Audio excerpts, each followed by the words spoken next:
देखिए, ये अलग बात है कि बाज़ार की स्थिति अभी बहुत अच्छी नहीं है, इसलिए बहुत ज़्यादातर लोग स्मॉल कैप और मिड कैप को लेकर बात नहीं कर रहे हैं। लेकिन ये एक बहुत बड़ी सच्चाई है कि लोग ज़्यादातर पैसे अपना स्मॉल कैप और मिड कैप के अंदर निवेश करना चाहते हैं, क्योंकि यहाँ पर पैसे बनते हैं और यहाँ पर बहुत ज़्यादा पैसे बनते हैं। और अगर आपका भी सपना है कि लॉन्ग ड्यूरेशन में आपको बहुत अच्छा कॉर्पस तैयार करना है किसी भी मकसद से, चाहे वो बच्चों की शादी के लिए हो, बच्चों के नॉलेज के लिए हो, यानी उनके एजुकेशन के लिए हो, या फिर किसी और भी मकसद से अगर आप बहुत बड़ा कॉर्पस तैयार करना चाहते हैं लॉन्ग ड्यूरेशन के अंदर, तो ज़्यादातर लोग ये बताते हैं कि आपको स्मॉल कैप मिड कैप में निवेश करने की ज़रूरत पड़ेगी। और जो कि बिल्कुल ही सच है और राइट बात है कि आपको अच्छे पैसे यहीं पर बनते हैं लॉन्ग ड्यूरेशन में। और ऐसे भी अगर कोई बंदा लॉन्ग ड्यूरेशन के लिए इन्वेस्टमेंट करना चाहता है तो वो लार्ज कैप में क्यों जाएगा या इंडेक्स फंड के अंदर क्यों जाएगा। तो स्मॉल कैप और मिड कैप एक बेस्ट ऑप्शन हो जाता है अच्छा पैसा बनाने के लिए लॉन्ग ड्यूरेशन में। लेकिन यहाँ पर एक चीज़ की ज़रूरत होती है कि आपको भाई पता चलना चाहिए कि कौन सा फंड है जो कि अच्छा परफॉर्म कर रहा है, कौन सा फंड है जिसके फंड मैनेजर उस फंड को लेकर बहुत ही ज़्यादा सीरियस है, कौन सी एएमसी है जो अपने फंड को लेकर बहुत ज़्यादा मेहनत कर रही है, काम कर रही है। तो ऐसे ही दो फंड के बारे में हम बात करेंगे जिन्होंने पिछले कई सालों में, लगभग 10 साल से ऊपर के पीरियड हो चुके हैं दोनों ही फंड के, जिन्होंने पिछले 10 सालों में बहुत ही अच्छा CAGR निकाल कर दिया, अपने इन्वेस्टर्स को माला माल कर दिया है। और आगे भी चांसेस तो यही बन रहे हैं कि भाई आगे भी इन फंड्स के बहुत अच्छे रिस्पॉन्स आने वाले हैं, इनके रिटर्न्स बहुत ही अच्छे रहने वाले हैं। तो आप ये कह सकते हैं कि दोनों फंड का हम लेटेस्ट रिव्यू भी करेंगे। और उसके बाद उससे इम्पोर्टेंट चीज़, रिव्यू से ज़्यादा इम्पोर्टेंट चीज़ कि यहाँ पर मैं आपको कैलकुलेशन भी दिखलाने वाला हूँ कि पिछले 5 साल 10 सालों में अगर सिर्फ 5,000 रुपये की SIP करते, बहुत ज़्यादा कि नहीं, 5,000 रुपये की अगर आपने SIP की होती तो आज की डेट में आपका क्या कॉर्पस होता, ये भी आपको इस वीडियो में पता चलने वाला है। तो वीडियो बहुत इंटरेस्टिंग होगी, बस एक लाइक करके शेयर कर दीजिए। चैनल को अगर अभी तक आपने सब्सक्राइब नहीं किया है तो इसी तरह की इंटरेस्टिंग कंटेंट के लिए चैनल को ज़रूर सब्सक्राइब कर लें। चलिए सर, डायरेक्ट हम मेन स्क्रीन के ऊपर चलते हैं, वहाँ पर कुछ डिटेल्स देखते हैं, उसके बाद फिर हम बातें करते हैं। फाइनली हम पहुंच चुके हैं अपने मेन स्क्रीन के ऊपर। यहाँ पर जो भी डिटेल्स शो होने वाले हैं वो मोतीलाल ओसवाल के शो होंगे और यहाँ पर जो भी डिटेल्स शो होंगे HDFC मिड कैप फंड के शो होंगे। सबसे पहले आप अगर रेटिंग देखेंगे तो दोनों ही फंड के 5 स्टार की रेटिंग देखने को मिल जाती है वैल्यू रिसर्च की तरफ से। कैटेगरी इक्विटी है, मिड कैप कैटेगरी के फंड है। उसके बाद फंड एज की अगर मैं बात करूँ तो मोतीलाल ओसवाल के 11 साल 2 महीने हो चुके हैं, जबकि अगर वहीं पर HDFC की बात की जाए तो यहाँ पर 12 साल 3 महीने हो चुके हैं। फंड साइज़ की बात करें तो 26,028 करोड़ का फंड साइज़ मोतीलाल का देखने को मिल जाता है। HDFC का 72,610 करोड़ का फंड साइज़ देखने को मिल जाता है। उसके बाद जो मेन चीज़ आती है, सबसे ज़रूरी चीज़ जिसको हर कोई देखना चाहता है भाई, रिटर्न्स, क्योंकि बहुत ज़्यादा इंपॉर्टेंट है। और ऐसे भी ये देखना यहाँ पर ज़रूरी है क्योंकि आगे कैलकुलेशन भी मैं आपको दिखलाने वाला हूँ कि आज से 5 साल पहले, 10 साल पहले अगर आपने इस फंड के अंदर निवेश किया होता तो आज आपका कॉर्पस क्या होता, इन्वेस्टेड अमाउंट क्या होता, सारी चीज़ें मैं दिखलाने वाला हूँ। सबसे पहले अगर 1 ईयर का रिटर्न्स देखिए शॉर्ट ड्यूरेशन में ये नेगेटिव में ही जा रहे हैं दोनों ही फंड। तो 1 ईयर का रिटर्न्स अगर आप देखेंगे तो HDFC ने 9% का रिटर्न्स दिया, जबकि मोतीलाल ओसवाल ने 12% का रिटर्न्स दिया। पिछले 3 साल का रिटर्न्स देखेंगे तो 26% का रिटर्न्स मिल जाता है मोतीलाल ओसवाल का, जबकि वहीं पर अगर देखा जाए HDFC का तो वहाँ पर 23% का रिटर्न्स देखने को मिल जाता है। उसके बाद अगर बात की जाए पिछले 5 ईयर्स में तो पिछले 5 ईयर्स में 36.39% का रिटर्न्स दिया मोतीलाल ओसवाल ने, जबकि वहीं पर HDFC की बात की जाए तो 33 पॉइंट यानी 33.14% का रिटर्न्स देकर रखा हुआ है। उसके बाद यहाँ पर स्टैंडर्ड डिवीजन वगैरह शो हो जाते हैं। उसके बाद स्टॉक होल्डिंग्स आप यहाँ पर देख सकते हैं। सबसे पहले टॉप 3 सेक्टर्स को आप एनालाइज करेंगे तो मोतीलाल ओसवाल के केस में टेक्नोलॉजी, कैपिटल गुड्स, सर्विसेज देखने को मिलते हैं। और इसके अगेंस्ट में अगर यहाँ पर देखा जाए HDFC में तो यहाँ पर फिनेंशियल, हेल्थ केयर और सर्विसेज देखने को मिल जाते हैं।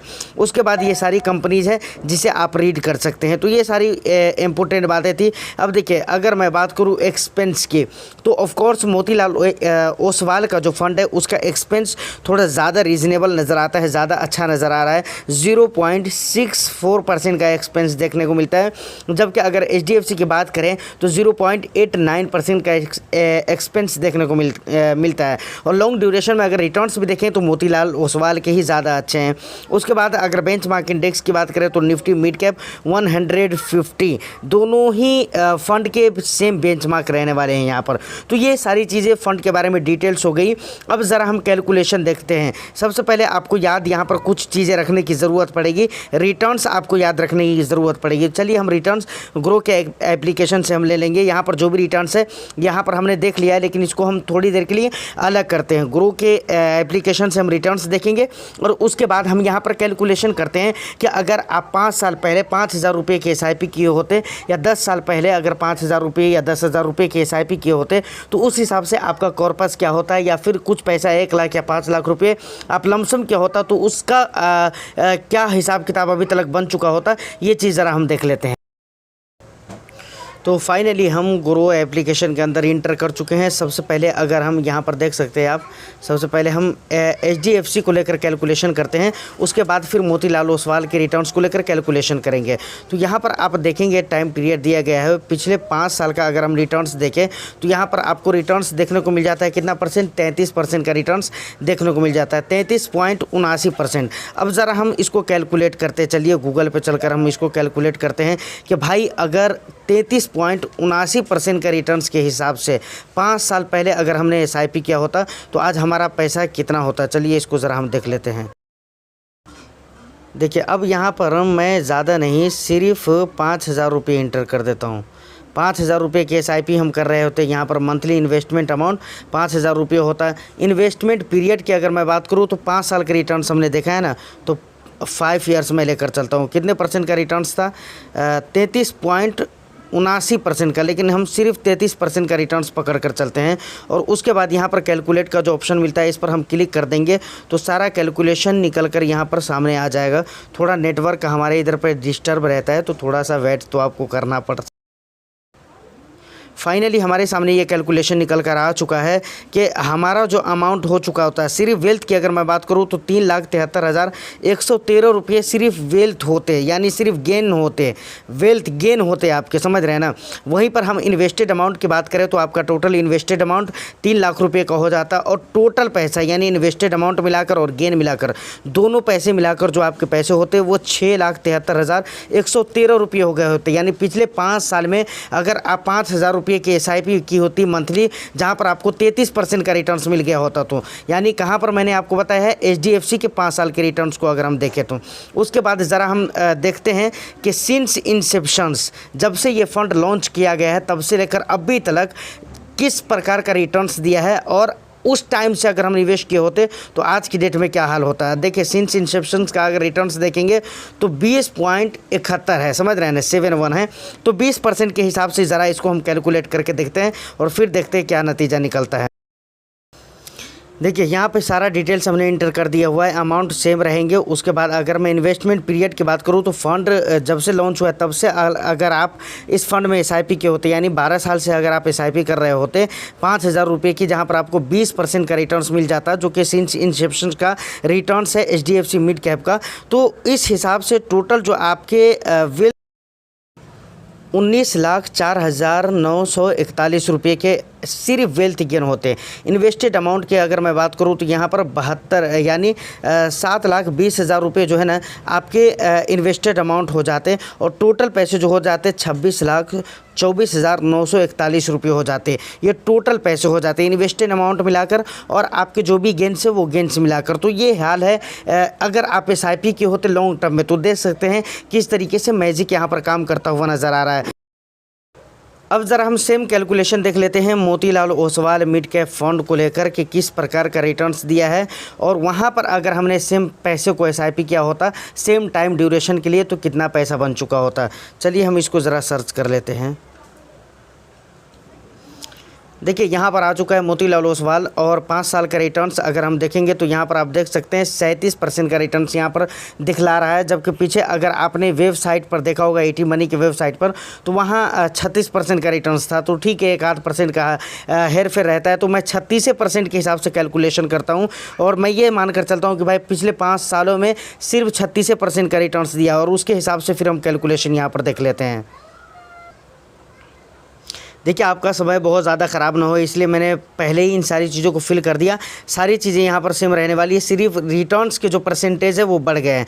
36% का रिटर्न्स दिया पिछले 5 सालों में। तो पिछले 5 साल पहले अगर आपने SIP स्टार्ट की होती 5,000 रुपये की मंथली, तो आपके टोटल इन्वेस्टेड अमाउंट जो हो चुके होते वो 3 लाख रुपये हो चुके होते। और क्या कहते हैं, टोटल वेल्थ जो हो चुका होता वो हो चुका होता 4,21,906 रुपये का। और टोटल कॉर्पस जो आपके तैयार हो चुके होते वो कितने के 7,21,906 रुपये के कॉर्पस आपके तैयार हो चुके होते। इसी को अगर हम सिंस इंसेप्शन का रिटर्न्स देख ले, और सिंस इंसेप्शन का रिटर्न्स किस प्रकार का रहा है ज़रा उसको हम देख लेते हैं।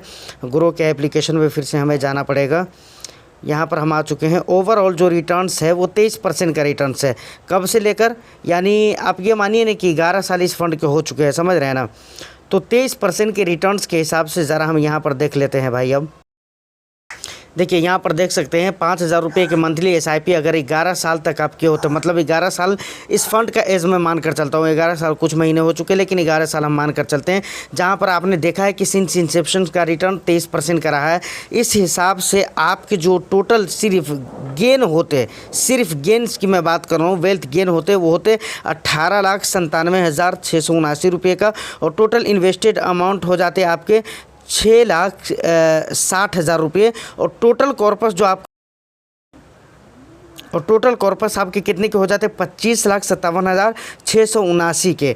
तो ये आपके टोटल कॉर्पस हो जाते हैं। देख सकते हैं किस हिसाब किताब से यहाँ पर पैसा ज़्यादा होता हुआ नज़र आ रहा है। फाइनली फंड के बारे में जो भी इंपॉर्टेंट डिटेल्स थे वो सारी चीज़ें मैंने आपको कैलकुलेशन के साथ बता दी है। उम्मीद करता हूँ कि वीडियो आपको बहुत अच्छी लगी हो। प्लस अगर आपको ऐसा कुछ लग रहा हो कि भाई इस पे भी बात होनी चाहिए, कुछ ऐसी बात होनी चाहिए और भी जो मैंने नहीं की है वीडियो में, तो आप कमेंट सेक्शन में मुझे ज़रूर बताइएगा, क्योंकि मैं हर एक कमेंट को रीड करता हूँ, कोशिश करता हूँ रिप्लाई भी कर सकूँ। तो आप अपना वैल्यूबल फीडबैक भी ज़रूर दीजिएगा। उम्मीद करता हूँ कि वीडियो और इन्फॉर्मेशन आपको अच्छी लगी हो तो बस एक लाइक कर दीजिए, शेयर कर दीजिए। और आपकी पोर्टफोलियो में कौन सा फंड है या किस फंड को आप लेना पसंद करेंगे इन फ्यूचर, आप मुझे ये भी ज़रूर बताइएगा। All the best. Thank you for watching.